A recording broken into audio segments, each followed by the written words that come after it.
3 days later, I'd be standing in my kitchen before sunrise, the light buzzing overhead, realizing someone else had already been there.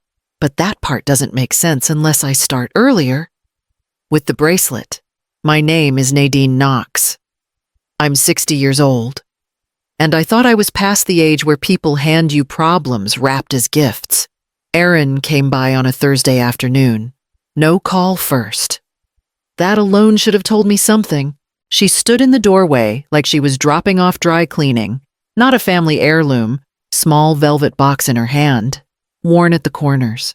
"I think you should have this," she said.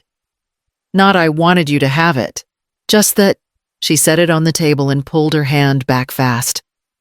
Like the box was hot. I opened it. An antique bracelet, heavy for its size, cool metal, old enough that the clasp fought me when I touched it. "I don't want it in the house anymore," Erin said. I laughed. "Because that's what you do when someone says something that doesn't line up. You mean you don't like it?" She shook her head. "It's not that. It's just trouble, not danger." She was careful about that word. I asked where it came from. She gave me the family answer. Old things, storage boxes, stuff nobody wanted to sort through. She didn't look at me when she said it. She looked at the counter, then the door.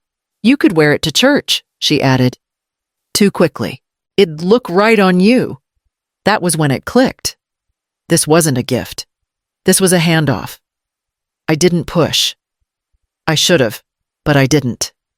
I've kept a lot of peace in my life by letting sentences end where people want them to. Stupid habit. Still working on it, after Erin left. I picked up the bracelet again.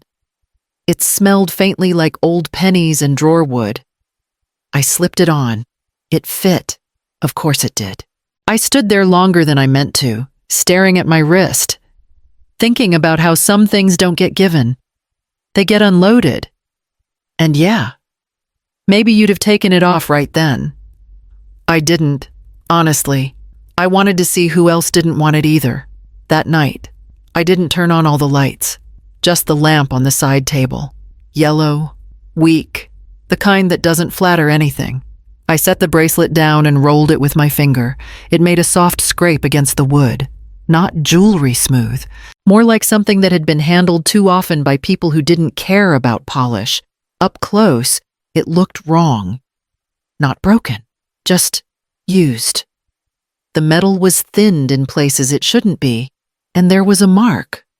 Not a flourish, not decorative. A shallow symbol worn into one link like it had been rubbed there on purpose. I took a photo with my phone. Then another. I typed whatever words came to mind. Antique bracelet symbol, old metal marking, family heirloom stamp. I scrolled. Nothing. Changed terms. Still nothing. Page after page of clean bracelets that looked nothing like the one on my table. That's when I told myself I was being dramatic. I do that. Always have. Make a case, tear it down, call it maturity. I poured a drink, barely tasted it, picked the bracelet back up. If it was nothing, wearing it wouldn't matter. If it was something, someone would notice. That felt like a dumb gamble even as I thought it. I swear. Sometimes I confuse curiosity with courage. I slid the bracelet on again. It clicked shut like it had been waiting. I checked my wrist under the lamp one more time. The symbol caught the light for half a second, then it didn't. I grabbed my keys and set them by the door for the morning. Church clothes laid out. Bracelet still on. And yeah, before you judge me, I wasn't looking for trouble. I was just done pretending some things don't exist because they don't show up on a screen. I wore the bracelet to church, not dressed up about it. Same jacket, same shoes. I picked a seat closer to the aisle than usual. Clear line of sight. If anyone looked up, they'd see my wrist. I didn't pray right away. I watched hands. Who folded them? Who checked a phone? Who glanced around when they thought no one noticed? I kept my arm on the pew rail, bracelet out, like I wasn't thinking about it at all. People nodded at me. Normal. a couple smiles. Nothing stuck. Then I felt it, that pause in the air when someone stops breathing right. The man sat 3 rows back on the left. White hair. Neat. He wasn't staring at my face. He leaned forward, eyes locked on my wrist like he'd dropped something and was deciding whether to reach for it. His mouth opened, closed. His fingers started to shake. Not nerves, fear. He whispered to the woman next to him. She turned, looked where he pointed, then looked away fast. Like touching it with her eyes would get her in trouble. When the service ended, people stood, talked, moved past me. The man didn't. He waited, let the aisle clear, then stepped in front of me so close I could smell old aftershave and coffee. "Where did you get that?" he murmured, eyes never leaving the bracelet. "Family," I answered, calm, testing him. His jaw tightened. "You shouldn't wear it here." I tilted my wrist slightly. "Why?" He swallowed. "Because someone will notice." I leaned in, kept my voice low. "You already did. That landed hard." He glanced around, then back at my wrist like it might burn him. "Ma'am," he breathed. "You're in danger." He didn't look at me once when he moved away, just the bracelet, like it had a face and he recognized it. He waited until I was almost outside, close enough that people were still brushing past us, far enough that no one was listening. "Ma'am," he breathed, leaning in like we shared a secret. "You're in danger." I didn't step back. I've learned that backing up gives people confidence. "You already told me that." His eyes flicked to my wrist, then away. "I hoped you'd take it off. I hoped you'd explain." I answered. He hesitated. Long enough to show it cost him something. "Name's Caleb Rourke. I served. Long time ago." He tapped the cane lightly, like it was punctuation. "I've seen symbols do damage without ever touching a person." "That's vague." I told him. "Vague doesn't help." His mouth tightened. "Talking did damage too. To my family, to people I cared about." He exhaled through his nose. Sharp. "So I don't talk much anymore." I turned my wrist. Slow. "Let the bracelet catch the light." "You recognized it, yes." "Then you know more than you're letting on." He leaned closer, voice dropping. Knowing and surviving aren't the same thing. I studied him, the way his shoulders stayed squared, the way his eyes kept scanning the steps behind me. He wasn't panicking. He was managing risk, if you noticed. I told him. Others can too. That landed harder than my tone.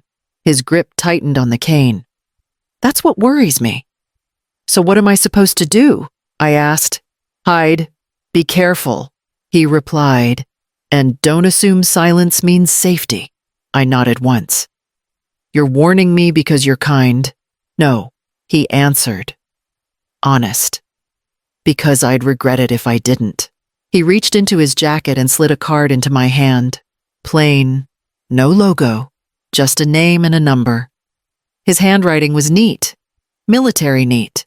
"If something feels off," he muttered, already stepping away. "Trust that feeling. Don't wait for proof." He left without another word, didn't look back. I stood there a second longer than necessary, fingers closing around the card, feeling the weight of what hadn't been shared. As I walked to my car, the bracelet felt heavier, not threatening, not cursed, just noticed, and I couldn't shake the sense that it hadn't been only him. I kept the bracelet on. That was the choice. Not brave, not smart, just mine. I checked the locks that night. Front, back, window by the sink that never quite sat right. I told myself it was routine. It wasn't. I could feel my shoulders up around my ears while I did it. The next morning, I drove to the hardware store and bought a small kitchen camera. The clerk asked if it was for pets. "No," I replied. That was all. The camera didn't go dark. It was just moved. In the morning, the feed was showing the floor instead of the door. Someone hadn't cut the power. They had walked in, calmly tilted the lens down, and done whatever they came to do while I was 10 feet away, sleeping. That's what made my blood run cold.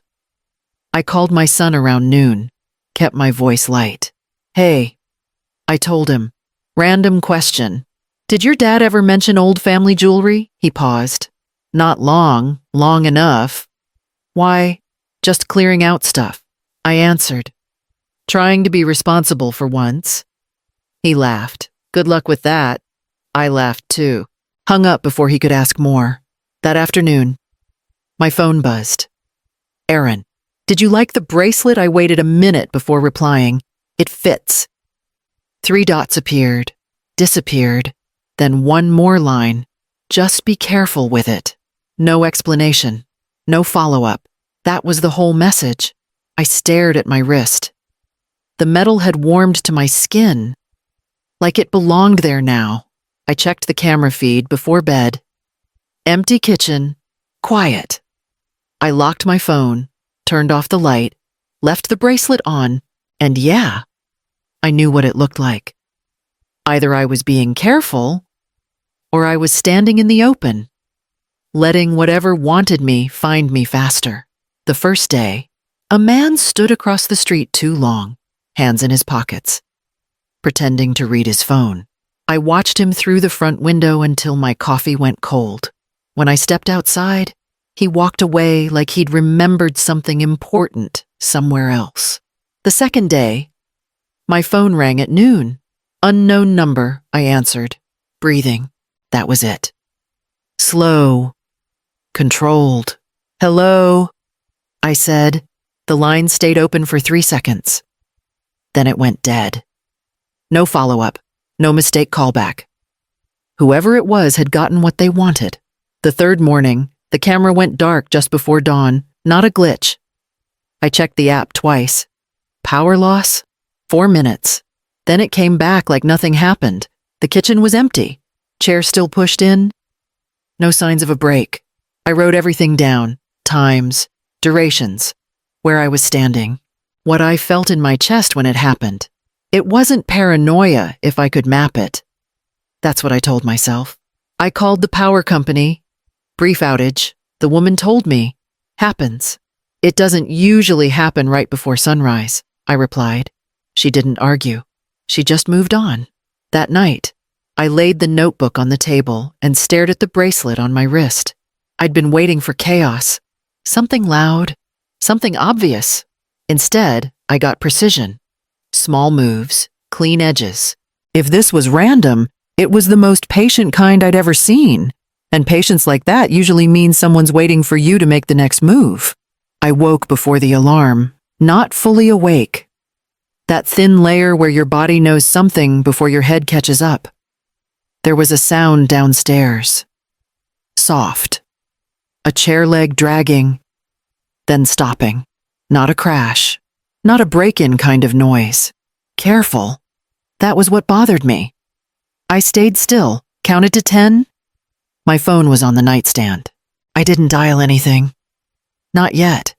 If I called the police, whoever it was would disappear. If I went down, I'd at least know what I was dealing with. That was the math in my head. Might have been bad math. I ran it anyway. I slid the phone into my hand and turned on voice recording. No announcement, no light, just in case. The bracelet felt cold when I pushed myself up. I noticed that stupid detail to focus on. But there it was. Each step down creaked the way it always did. Same house, same noise. That almost calmed me. Almost. The kitchen light was off. I flipped it on. A woman sat at the table. Not hunched, not reaching for anything. Just sitting there, hands folded, coat still on. Mid-50s, maybe older. Hair pulled back tight. She looked like someone waiting for a delayed bus. Not like someone who'd walked into another person's house before sunrise. "Please don't scream," she said. Her voice was steady. "I'm not here to hurt you. I didn't scream." I surprised myself there. "You're in my house." I told her. "Yes." She nodded once. "I know." I took another step in. Kept the counter between us. "How did you get in?" I asked. my voice as cold as the metal on my wrist. I believed that. It fit. I hated that it fit. Her eyes dropped to my wrist. Stayed there a second too long. You wore it, she murmured. I raised my arm. Didn't hide it, You broke into my kitchen for jewelry. No, she answered. I came because you wore it where people could see. Here's where I'll break the wall for a second if you're picturing panic. You're wrong. What I felt was irritation, like someone had rearranged my furniture without asking. I clicked the recorder closer to my palm. You're going to tell me why you're here? She met my eyes then. Finally, I've been waiting 3 days for you to realize what you're holding, she whispered. I didn't, she exhaled, not relief. Something closer to resignation. That's why I'm here now, she said. I knew you'd wear it. She said, not proud, not smug, just factual, like she'd bet on rain and brought an umbrella. I didn't lower my arm. You don't know me. She tilted her head. I know your type. You don't like being told what to do, especially by people who won't explain themselves. That stung, mostly because it was accurate. She nodded toward the bracelet. That piece isn't decoration. It's a signal. To who? I asked PC. To people who were trained to notice it. People who don't forget patterns. She paused. Church was a bad place to test that. So the man, I said, the veteran, he noticed. She replied, which means others did too. I leaned back against the counter. You're telling me all this after you broke into my house. I watched your camera feed flicker from my car. I watched you pace this kitchen until midnight. I didn't come here to knock, Nadine. I came here to see if you were brave enough to keep that metal on your skin once the lights went out. Convenient. She didn't argue. Your daughter-in-law knew. Not everything. Enough. That landed heavier than the rest. She didn't know what it meant, the woman continued. She knew it brought attention. She wanted it off her hands by handing it to me. Yes, I laughed once. Short, mean. That tracks. The woman finally relaxed her shoulders. I wasn't watching for danger. I was watching for confirmation. Of what? That the chain still works. That people still respond. She looked me straight on. They do. That was the shift. I felt it. The moment where this stopped being about someone coming after me and started being about something already in motion. So what now? I asked. Now you decide how visible you want to be. I looked down at my wrist. The bracelet didn't feel heavier. It felt settled, like it had reached its destination. I thought about Aaron, about Caleb, about the man across the street. 3 days, all of them circling, waiting to see what I'd do. Here's my one break for you. This wasn't fear anymore. It was clarity. I don't handle threats well. Truth, though truth I can work with. I met her gaze. You're not here to scare me. No, she said quietly. I'm here because pretending this never happened won't work anymore. I nodded. Then you might as well finish. She pulled out the chair across from her, pushed it back with her foot.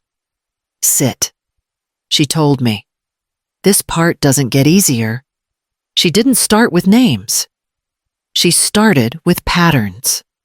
That bracelet belonged to someone who understood visibility. She told me. Back when attention was currency, I stayed standing. Sitting felt like agreement. It moved through a network. She continued. They called them watchers. If you wore it, authorities listened to you. You decided who stayed and who got removed. No paperwork, no records that survived. And now, I said, it's on my wrist. She nodded. The owner caused real harm. Families redirected.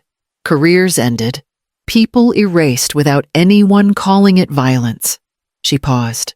Not murder, but damage that never heals. I waited for blame. It didn't come. You didn't do any of it, she added. But now you know it existed. That changes things. I'm not confessing for someone else. I said, I wouldn't ask you to. She replied, confession belongs to the guilty. Then what do you want? Responsibility, she said. Different thing. That word landed heavier than guilt. Responsibility doesn't let you hide behind innocence. You could lock it away, she went on. Pretend it's just metal. That's how these things survive. I thought of Aaron handing me the box too fast. Of Caleb choosing silence. Everyone passing weight forward. I'm not carrying someone else's silence. I said, then don't carry their story, she answered. Just don't erase it. I looked at the bracelet. The symbol was almost gone, worn thin, like it had been waiting for no one to look too closely. This wasn't bravery. It was irritation. I hate being recruited without consent. I'll decide what happens to it. I told her, but I won't lie, and I won't apologize for knowing. She stood, careful. That's more than most people do. I stopped the recording. Not because I trusted her. Because I trusted myself. The bracelet stayed on my wrist. Not a symbol. Just evidence I didn't ask for and wasn't giving back quietly. I didn't just hide it. I sent a photo of the bracelet and the woman's confession to Caleb, the veteran. I told him the chain stops here. Then I locked it away. Not as a secret, but as a record. If anyone comes looking for it, they'll have to go through the bank, the law, and a woman who has finally stopped being quiet. The clerk asked if I wanted joint access. No, I told her. Clear voice. Surprised myself again. The bracelet went into the box. Velvet lining, cold click, not gone. Just contained. That mattered. I called Erin. She didn't want to come. I could hear the rattling of her keys over the phone. She was ready to run. When she finally showed up, she didn't even step inside. She stood on the porch, staring at my bare wrist with a mix of terror and desperate hope. I know why you gave it to me, I said before she could start. Her shoulders dropped an inch. I didn't know what else to do. That's the problem. I replied, you passed it forward instead of stopping. She swallowed. Is it dangerous? It's complicated. I answered. And it's not yours anymore. She nodded. Relief first, then guilt. I let her have both. We didn't hug. That was fine. After she left, I noticed the quiet cost settling in. Fewer calls, shorter conversations at church. People sense when you refuse to play along. I accepted that. Peace bought with silence isn't peace. It's a delay. Here's the lesson I'll leave you with. And I mean this plainly. Some things aren't yours to fix, but they are yours to stop carrying. Truth doesn't need confession to exist. It just needs someone who won't keep handing it off. If this story hit somewhere personal, take a second. Like the video. Leave a comment. Tell me what you'd do if something like this landed in your hands. Because silence can look a lot like calm until you realize what it's costing you.